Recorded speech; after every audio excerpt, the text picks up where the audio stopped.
प्यारे बच्चों, स्वागत करता हूं आप सभी बच्चों का आज के इस इम्पोर्टेंट क्लास में। दोस्तों, आज का क्लास आप सभी बच्चों के लिए बहुत ही ज़्यादा इम्पोर्टेंट है, क्योंकि आज के क्लास में हम लेके आए हैं आपके लिए क्लास 12th हिंदी का 50 मोस्ट इम्पोर्टेंट ऑब्जेक्टिव क्वेश्चन। ये सारे ऐसे प्रश्न हैं जो आपके बोर्ड परीक्षा में हर एक बार पूछे जाते हैं। तो भाई, आज के क्लास में आप हमारे साथ लास्ट तक बने रहना और इन सारे प्रश्नों को आप जरूर अच्छे से याद कर लेना। ओके, तो चलिए क्लास को करते हैं स्टार्ट। और पहला नंबर सवाल आपके सामने है, आप सही आंसर चैट सेक्शन में लगाते चलिएगा। देखिए, पहला नंबर सवाल क्या कह रहा है, चंद्रधर शर्मा गुलेरी संस्कृत विभाग के अध्यक्ष कब बने थे? अब बताओ जी, उसने कहा था कहानी के जो लेखक है चंद्रधर शर्मा गुलेरी, वो संस्कृत विभाग के अध्यक्ष कब बने थे? तो यह बने थे 1916 में। ऑप्शन ए करेक्ट आंसर हो जाएगा। और भी क्वेश्चन याद रखना कि चंद्रधर शर्मा गुलेरी ने कुल 3 कहानियां लिखी थी। उसने कहा था सुखमय जीवन और बुद्धू का कांटा, इसको भी याद रखिएगा। उसने कहा था जो कहानी का प्रकाशन वर्ष है वो है 1915 और सुखमय जीवन बुद्धू का कांटा जो वो है 1911। सबको याद रखना आप सभी। ओके, चलिए देखिए दूसरा नंबर सवाल को देखते हैं। आपके सामने आ चुका है, चंद्रधर शर्मा गुलेरी का मूल निवास स्थान कहां है? मूल निवास स्थान पूछा गया भाई। जन्म स्थान है जयपुर राजस्थान और मूल निवास स्थान ये कहां है? ये है गुलेर कांगड़ा हिमाचल प्रदेश में। ऑप्शन बी राइट आंसर हो जाएगा। 2 का बी लगा रहे हो तो आपका भी करेक्ट आंसर हो जाएगा। चलिए तीसरा नंबर सवाल को देखते हैं। आपके सामने आ चुका है, जयप्रकाश नारायण के माता का क्या नाम था? भाई, लोकनायक जयप्रकाश नारायण के माता जी का नाम पूछा गया। तो लगाओ सही जवाब क्या होगा? तो आप लगा सकते हो फूल Rani Devi. Option B right answer हो जाएगा। और पिताजी का नाम था हर्षु दयाल, उसको भी याद रखना आप सभी। चलिए नेक्स्ट सवाल क्यों बढ़ते हैं। जितने भी रिलेटेड क्वेश्चन आते जा रहा हूं मैं कराते जा रहा हूं भाई, आप मस्ती में याद करते चलो। देखो, जयप्रकाश नारायण सविनय अवज्ञा आंदोलन के दौरान जेल कब गए थे? जयप्रकाश नारायण सविनय अवज्ञा आंदोलन के दौरान जो है वो जेल गए थे और कब गए थे ये पूछा गया। तो ये गए थे 1932 में। ऑप्शन ए राइट आंसर हो जाएगा। 4 का A is the correct answer. चलिए 5 नंबर सवाल देखिए आपके सामने है, परशुराम की प्रतीक्षा किसकी कृति है? ये क्वेश्चन तो भाई बहुत ही इंपॉर्टेंट है, याद रखिएगा। परशुराम की प्रतीक्षा जो रचना है ये है राष्ट्र कवि दिनकर की। ऑप्शन बी करेक्ट आंसर हो जाएगा। 5 का B is the correct answer, ध्यान में रखिएगा आप सभी। चलिए 6 नंबर सवाल को देखते हैं। उससे पहले अगर आप अभी तक आप लोगों ने क्लास को लाइक नहीं करा है तो जरूर करना भाई, बहुत ही इंपॉर्टेंट क्लास है। आज सबसे पहले लाइक करोगे, वैसे आप लास्ट में करने के चक्कर में आप भूल जाते हो और चले जाते हो छोड़ के। देखो, राष्ट्र कवि दिनकर थे, क्या थे भाई? तो ये कवि भी थे और गद्यकार भी थे, यानी कि उपरोक्त दोनों सही जवाब हो जाएगा। 6 का सी इज द करेक्ट आंसर। बहुत कम समय में आपके ज्यादा तैयारी के लिए आप इस विद्या आनंद चैनल को सब्सक्राइब जरूर करना। चलिए 7 नंबर सवाल को देखते हैं। आपके सामने आ चुका है, लगाएंगे सही जवाब क्या होगा। सच्चिदानंद हीरानंद वात्स्यायन को कौन सा पुरस्कार दिया गया था? कौन सा दिया गया था भाई? तो लगाओ सही जवाब क्या होगा। साहित्य अकादमी का पुरस्कार तो दिया गया था, भारतीय ज्ञानपीठ ये भी दिया गया था, सुरुगा युगोस्लाविया का अंतरराष्ट्रीय स्वर्णमाल ये भी दिया गया था। तो उपरोक्त सभी लगा लो, इनमें से सभी हो जाएगा। 7 का D is the correct answer, याद रखिएगा। चलिए 8 नंबर सवाल को देखते हैं। आपके सामने आ चुका है, जयशंकर प्रसाद की कौन सी भाषा थी? भाषा कौन थी भाई? जयशंकर प्रसाद। तो लगाओ सही जवाब क्या होगा। 8 का तो आप बता सकते हो कि ये खरी बोली थी। ऑप्शन सी राइट आंसर हो जाएगा, याद रखिएगा। चलिए 9 नंबर सवाल देखिए आपके सामने है, हेनरी लोपेज कहां के रहने वाले थे? हेनरी लोपेज भाई कहां के रहने वाले थे? ये प्रतिपूर्ति बुक से लिया गया है और ये कांगो अफ्रीका के रहने वाले थे। ऑप्शन डी राइट आंसर हो जाएगा। 9 का D is the correct answer. चलिए 10 नंबर सवाल देखिए, अधिनायक कैसी कविता? अधिनायक जो कविता है वो कैसी कविता है ये पूछा गया आप सभी से। तो आप लगा सकते हो कैसी कविता है। तो 10 का सही जवाब आप बताओ तो यह है व्यंग्यात्मक। ऑप्शन बी राइट आंसर हो जाएगा। चलिए 11 नंबर सवाल को देखते हैं।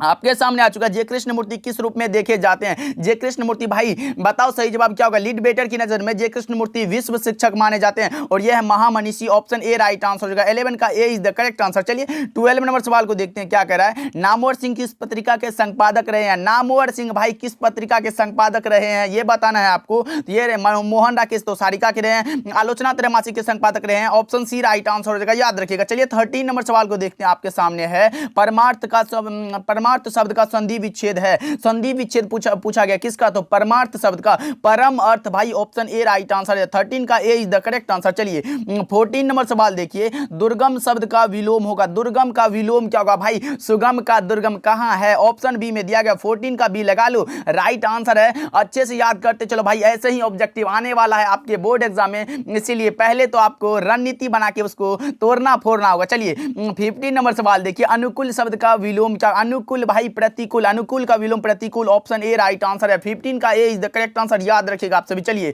16 नंबर सवाल देखिए, आंखों का तारा होना मुहावरे का अर्थ क्या? आंखों का तारा होना भाई, आंखों का तारा होना, आप सब मेरे आंखों का तारा हो, यानी कि बहुत प्रिय हो। ऑप्शन सी राइट आंसर है। 16 का सी लगा रहे हो आप भी तो आपका भी सही आंसर है। चलिए 17 नंबर सवाल देखिए, कान काटना मुहावरे का अर्थ है क्या? कान काटना मुहावरे का जो सही अर्थ होता है वो क्या होता है? बहुत चतुर होना। ऑप्शन बी राइट आंसर हो जाएगा। और ये जो भाषा ये गांव घर में भी ज्यादातर बोले जाते हैं। ए देखो उसका बेटा तुम्हारा कान काट लेगा, भाई समझ लो, आपके घर में भी बोलता होगा। चलिए 18 नंबर सवाल देखिए, नगर शब्द का विशेषण क्या होगा? नगर का विशेषण पूछा गया, नगर का विशेषण होता है नागरिक। ऑप्शन बी राइट आंसर हो जाएगा। 18 का B is the correct answer, याद रखिएगा। चलिए 19 नंबर सवाल को देखते हैं, आपके सामने आ चुका है। भारत शब्द का विशेषण क्या होगा? भारत का विशेषण पूछा गया भाई, तो आप लगाओ क्या होगा सही जवाब। तो 19 का सही जवाब मैं बता दूं, इसका राइट आंसर हो जाएगा भारतीय, ऑप्शन ए राइट आंसर हो जाएगा। 19 का A is the correct answer, याद रखिएगा। चलिए 20 नंबर सवाल को देखते हैं, जीव जंतु शब्द कौन समास है? जीव जंतु में समास पूछा गया भाई, बीच में लाठी लग गया, आप समझ सकते हो कि कौन सा द्वंद्व समास हो जाएगा, याद रखिएगा आप सभी। चलिए 21 नंबर सवाल को देखते हैं, आपके सामने आ चुका है, नीलंबर में शब्द में कौन सा समास है? नीलंबर भाई जिसका नीला है अंबर, कौन सा होगा? तो 21 का सही जवाब लगाओ, तो इसका राइट आंसर होगा कर्मधारय, ऑप्शन ए करेक्ट आंसर होगा, यहाँ कर्मधारय होगा, याद रखिएगा आप सभी। चलिए नेक्स्ट सवाल को बढ़ते हैं, 22 नंबर सवाल देखिए, भरपेट शब्द कौन समास है? भरपेट यथा से शुरू हो, प्रति से शुरू हो, बे से शुरू हो, भर से शुरू हो, तो आप लगा सकते हो कौन सा भाई, तो आप लोग को पता है था, अब यही भाव समास करेक्ट आंसर हो जाएगा। 22 का B is the correct answer, याद रखिएगा आप सभी। एक भाई ने कमेंट किया था कि भाई सर धीरे धीरे समास जो है धीरे धीरे लिखा था, अगर एक ही शब्द दो बार आए तो आप अब यही भाव समास लगाना। भाई आप लगा रहे हो द्विगु समास, द्वंद्व समास, जो कि गलत हो जाएगा। भरपेट में जो है ये अब यही भाव समास है। चलिए 23 नंबर सवाल देखिए, चीरी मार शब्द कौन समास है? चीरी मार में समास पूछा, चीरी को मारने वाला तत्पुरुष समास है भाई, कारक चिन्ह लग गया है। 23 का एक करेक्ट आंसर हो जाएगा। चलिए 24 नंबर सवाल को देखते हैं, सभा शब्द कौन सा लिंग है? सभा भाई कौन सा लिंग है ये बताना है आपको, तो आप लगा सकते हो ये है स्त्रीलिंग, ऑप्शन ए करेक्ट आंसर हो जाएगा। अगर पूछे सभा शब्द कौन सा संज्ञा है, वो हो जाता है हमारा समूहवाचक संज्ञा। चलिए 25 नंबर सवाल देखिए आपके सामने है, जल शब्द कौन सा लिंग? जल में लिंग पूछा गया है, तो लगाओ 25 का सही जवाब क्या होगा? यह हो जाएगा स्त्रीलिंग, ऑप्शन ए करेक्ट आंसर हो जाएगा। चलिए 26 नंबर सवाल देखिए, ईमान शब्द में उपसर्ग है, ईमान भाई ई प्लस मान, उपसर्ग पहले लगता है, यानी कि आप कह सकते हो ऑप्शन ए करेक्ट आंसर हो जाएगा। 26 का A is the correct answer. चलिए 27 नंबर सवाल देखिए, प्रकाशित शब्द में प्रत्यय है, प्रकाशित में प्रत्यय पूछा गया है, तो लगाओ सही जवाब क्या होगा? प्रकाशित भाई, तो आप लगा सकते हो कौन सा? ऑप्शन ए करेक्ट आंसर हो जाएगा। क्या लगा लो 27 का ए बिल्कुल करेक्ट आंसर हो जाएगा। चलिए 28 नंबर सवाल देखिए, पंकिल शब्द में प्रत्यय है, पंकिल में प्रत्यय पूछा गया भाई, पंक जोर इल, इल हमारा प्रत्यय हो जाएगा कौन सा? ऑप्शन डी राइट आंसर हो जाएगा, याद रखिएगा। ओके चलिए 29 नंबर सवाल को देखते हैं, आपके सामने आ चुका है, काल के कितने भेद होते हैं? अरे भैया बचपन से पढ़ते आ रहे हो, काल टेंस पढ़ते आ रहे हो भाई, समय को ही काल कहते हैं। काल कितने प्रकार के होते हैं? तो आप लगाओ 29 का जो सही जवाब हो जाएगा वो हो जाएगा 3 प्रकार के। भाई कितना आसान सा सवाल पूछा है, लगा लो। चलिए 30 नंबर सवाल को देखते हैं, हमेशा रहने वाला के लिए एक शब्द क्या होगा? हमेशा रहने वाला के लिए, जो हमेशा रहने वाला है उसको हम लोग बोलते हैं शाश्वत, ऑप्शन ए करेक्ट आंसर हो जाएगा। 30 का A is the correct answer, आप याद रखिएगा। चलिए 31 नंबर सवाल को देखते हैं, आपके सामने आ चुका, जो सब कुछ जानता हो, क्या जो सब कुछ जानता है उसके लिए हो जाएगा सर्वज्ञ, और जो कुछ नहीं जानता उसके लिए हो जाता है कौन सा भाई? वो अल्पज्ञ हो जाते हैं, यानी कि कम जानता हो। चलिए 32 नंबर सवाल को देखते हैं, ईश्वर पर विश्वास रखने वाला के लिए एक शब्द क्या होगा? ईश्वर पर विश्वास रखने वाला के लिए एक शब्द होता है आस्तिक, option number B correct answer हो जाएगा, और जो नहीं रखता उसको हम लोग नास्तिक बोलते हैं, याद रखिएगा। चलिए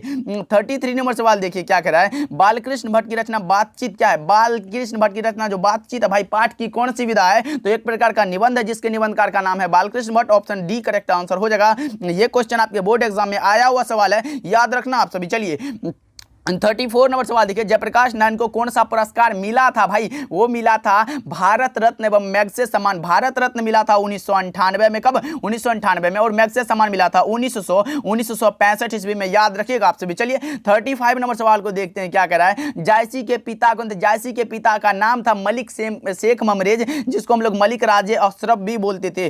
35 का ए बिल्कुल करेक्ट आंसर हो जाएगा। चलिए 36 नंबर सवाल देखिए, आखिरी कलाम के रचयिता कौन है भाई? ये क्वेश्चन कई बार आपके बोर्ड एग्जाम में आ चुका है, याद रखिएगा। आखिरी कलाम के रचयिता का नाम है कौन सा? मलिक मोहम्मद जायसी, ऑप्शन सी राइट आंसर हो जाएगा। 36 का सी इज द करेक्ट आंसर, याद रखिएगा। चलिए 37 नंबर सवाल को देखते हैं, तुलसीदास ने घर का परित्याग किस कारणवश किया था? किस कारणवश किया था ये बताना है आपको। यह क्या था? पत्नी की फटकार के कारण, जो कि ऑप्शन नंबर बी में दिया गया है। आपका सही जवाब हो जाएगा 37 का B is the correct answer, याद रखिएगा। चलिए 38 नंबर सवाल देखिए, भूषण की कविता में कौन, भूषण की भाषा कौन सी थी भाई? भूषण जी किस भाषा के कवि हैं ये पूछा गया आपसे भी। से, तो ये है ब्रजभाषा के कवि। ऑप्शन ए करेक्ट आंसर हो जाएगा। चलिए 39 नंबर सवाल देखिए, आपके सामने आ चुका। चंद्रगुप्त नाटक के नाटककार कौन है? चंद्रगुप्त जो नाटक है उसके नाटककार का नाम पूछा गया है। तो आप 39 का सही जवाब क्या लगाते हो लगाओ।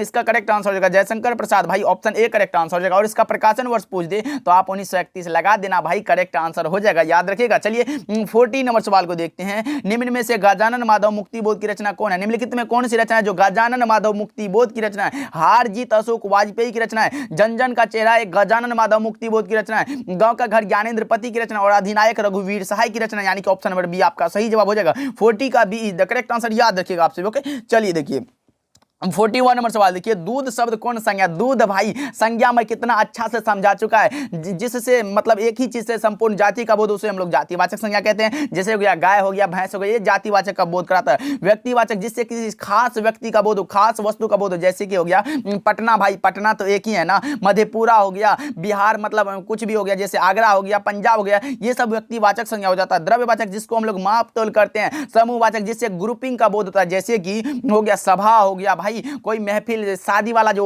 होता है वो सब समझ लो कि जैसे एक ही शब्द से बहुत सारा चीज है। जैसे कलम का बंडल हो गया, गुच्छा हो गया, ये सारे के सारे समूहवाचक होते हैं। दूध जो वो हमारा द्रव्यवाचक संज्ञा हो जाएगा, माप तोल वाला चीज है, याद रखिएगा आप सभी। चलिए 42 नंबर सवाल को देखते हैं। मित्रता शब्द कौन संज्ञा? मित्रता भाई ये हम लोग भाव के द्वारा व्यक्त करते हैं कि ये मित्र है, ये शत्रु है, ये दुश्मन है, जो भी है, यानी कि आप कह सकते हो ये भाववाचक संज्ञा, सही जवाब हो जाएगा। 42 का B is the correct answer. चलिए 43 नंबर सवाल देखिए क्या कह रहा है। आयात का विलोम क्या होगा? विलोम का अर्थ होता है उल्टा, आयात का उल्टा हो जाएगा निर्यात। कहां है? ऑप्शन सी में दिया गया है। 43 का सी इज द करेक्ट आंसर। चलिए 44 नंबर सवाल देखिए, 3 बज गए, 4 बज गए, 11 बज गए, किस पाठ की उक्ति है भाई? तो यह लिया गया है रोज पाठ से, जिसके लेखक का नाम है सच्चिदानंद हीरानंद वात्स्यायन। ये याद रखिएगा। हंसते हुए मेरा अकेलापन एक प्रकार का डायरी है, और जो कि मलियज की रचना है। अर्धनारीश्वर ये रामधारी सिंह दिनकर की रचना, और सिपाही की मां एकांकी है, जिसके एकांकीकार का नाम है मोहन राकेश, याद रखिएगा। मोहन राकेश के बचपन का नाम था मदन मोहन गुगलानी। भाई जितना भी क्वेश्चन रिलेटेड आते जा रहा है मैं कराते जा रहा हूं, बस आप मस्ती में पढ़ाई करते रहो। रामधारी सिंह दिनकर को हम लोग राष्ट्र कवि भी बोलते हैं, याद रखना। चलिए नेक्स्ट सवाल की ओर बढ़ते हैं। 45 नंबर सवाल आपके सामने आ चुका है। केवल कष्ट सहकर ही देश की सेवा की जा सकती है, किस पाठ की उक्ति है? केवल कष्ट सहकर ही देश की सेवा की जा सकती है, यह कहा है भगत सिंह ने, जो कि एक लेख और एक पत्र के रचनाकार हैं। ऑप्शन सी करेक्ट आंसर हो जाएगा। ओ सदा निरा एक प्रकार का निबंध है, जिसके निबंधकार का नाम है जगदीश चंद्र माथुर। सिपाही के मां एकांकी है, एकांकीकार का नाम है मोहन राकेश, और उसने कहा था कहानी है, जिसके कहानीकार का नाम है चंद्रधर शर्मा गुलेरी, याद रखिएगा आप सभी। चलिए 46 नंबर सवाल देखते हैं। परंपराशील नाट्य किसने लिखा है? परंपराशील नाट्य के नाटककार का नाम है Jagdish Chandra Mathur. Option A right answer हो जाएगा। 46 का A is the correct answer. बहुत इंपॉर्टेंट क्वेश्चन है, याद रखिएगा, मॉडल पेपर में आया हुआ सवाल है। चलिए 47 नंबर सवाल देखिए। मोहन राकेश का जन्म कब हुआ था? मोहन राकेश का जो जन्म हुआ था वो कब हुआ था भाई? तो आप लगाओ 47 का सही जवाब क्या होगा, तो आप लगा सकते हो 8 जनवरी 1925 को हुआ था, जो कि ऑप्शन नंबर सी में दिया गया है। राइट आंसर है कब? 8 जनवरी भाई, याद रखिएगा 8 जनवरी 1925 को। ओके चलिए नेक्स्ट सवाल की बढ़ते हैं। 48 नंबर सवाल आपके सामने। तिरंगा शब्द कौन समास है? तिरंगा मतलब हो गया 3 गो रंग है उसमें, यानी कि आप कह सकते हो नंबर का बोध हुआ द्विगु समास, लगा लो, ऑप्शन सी राइट आंसर हो जाएगा। चलिए 49 नंबर सवाल को देखते हैं क्या कह रहा है। ज्ञानोदय का संधि विच्छेद है। ज्ञानोदय यानी कि ज्ञान का उदय हो रहा है भाई, ज्ञानोदय, ऑप्शन सी राइट आंसर हो जाएगा। क्या लगा लो 49 का सी बिल्कुल करेक्ट आंसर हो जाएगा, याद रखिएगा। और अभी तक आप लोगों ने क्लास को लाइक नहीं करा, गलत बात है भाई, क्लास को एक बार लाइक कर दो। ओके चलिए देखिए 50 नंबर सवाल को देखते हैं। सूरदास के दीक्षा गुरु कौन थे? सूरदास के दीक्षा गुरु का नाम पूछा गया भाई, तो लगाओ सही जवाब क्या होगा। सूरदास का दीक्षा गुरु था कौन सा? तो 50 का जो सही आंसर हो जाएगा वो हो जाएगा Mahaprabhu Vallabhacharya, option C correct answer हो जाएगा, याद रखिएगा। और जो है तुलसीदास के शिक्षा गुरु थे शेष सनातन, और दीक्षा गुरु थे नरहरि दास, उसको भी याद रखिए। क्या बोला मैंने? तुलसीदास के शिक्षा गुरु शेष सनातन, शिक्षा गुरु शेष सनातन, याद कर लो, हमारे साथ गुनगुना लो। तुलसीदास के शिक्षा गुरु शेष सनातन और दीक्षा गुरु नरहरि दास थे, याद रहेगा ना। ओके और सूरदास के दीक्षा गुरु थे महाप्रभु वल्लभाचार्य, याद रखिएगा। और नाभादास के दीक्षा गुरु थे कौन सा भाई? तो स्वामी अग्रदास, उसको भी याद रखना है आप सभी को। ओके तो चलिए आज का क्लास आपको कैसा लगा कमेंट करके जरूर बताना, और इस 50 ऑब्जेक्टिव में आप सही कितना कर पाए, यानी कि पहले से आपको कितना पता था ये भी कमेंट करना। ओके, आपके कमेंट का इंतजार करूंगा मैं। अच्छा कमेंट करना कि आज का क्लास आपको कैसा लगता है और हमारा क्लास आपको कैसा लगता है, जरूर कमेंट करके बताना। मिलते हैं अगली क्लास में, तब तक के लिए आप अपना ध्यान रखिएगा, खूब मेहनत करिएगा, क्योंकि मात्र 20 दिन एग्जाम का बचा है। इसी में आपको भाई, अब इसी में सोच लो, बस कुछ नहीं पढ़े कोई दिक्कत नहीं, बस इसमें आपको पढ़ना है, हर एक दिन पढ़ना है भाई, एक दिन भी मिस मत करना। रविवार आए, मेला है, शादी में जाना है, कहीं मत जाना, बस पढ़ो। ओके, मिलते हैं अगले क्लास में, क्योंकि आपके माता पिता आपकी सफलता के लिए भाई आस लगाए हुए बैठे हैं, उसकी आस को तोड़ना मत। मुझे उम्मीद है कि आप समझ रहे होगे, तो अच्छे से मेहनत करना। मिलते हैं अगले क्लास में।